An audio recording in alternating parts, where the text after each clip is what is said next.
गेल्या वर्षी बहीण गेली, पण त्याच बहिणीच्या हातून आज भावाने राखी बांधून घेतली।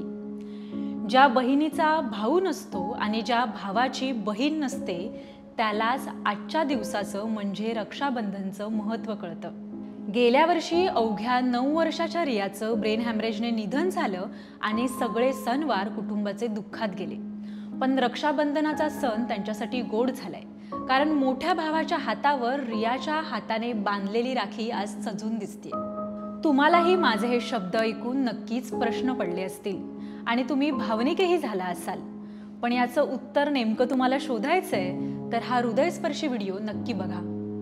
गुजरातच्या रिया मिस्त्रीला 15 सप्टेंबर 2024 रोजी सुरतमधील किरण रुग्णालयात दाखल करण्यात आलं होतं।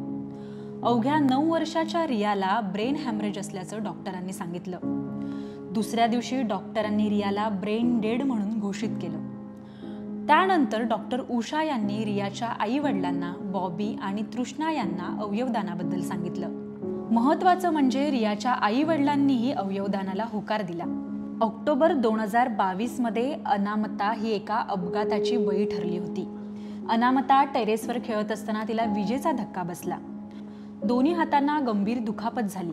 ती खूप भाजली होती, तिला गँग्रीन झालं। अखेर तिचा उजवा हात खांद्यापासून वेगळा करावा लागला। ज्यावेळी रियाचा हात अवयवदानामध्ये मिळाला त्यावेळी मुंबईतील ग्लोबल हॉस्पिटलमध्ये अनामताला हा हात प्रत्यारोपित करण्यात आला।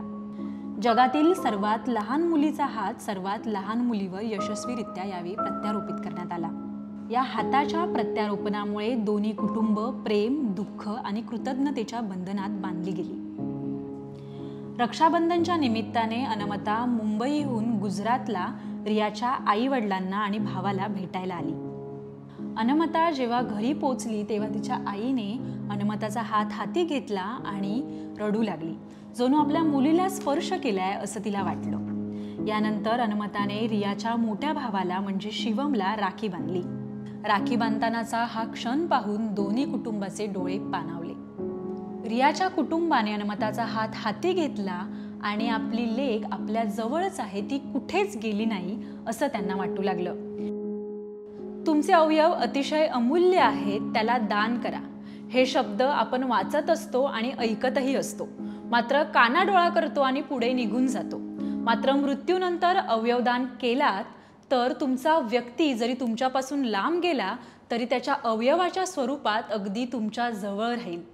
त्यामुळे अवयवदान करणं किती महत्त्वाचे हे या प्रसंगातून कळतं।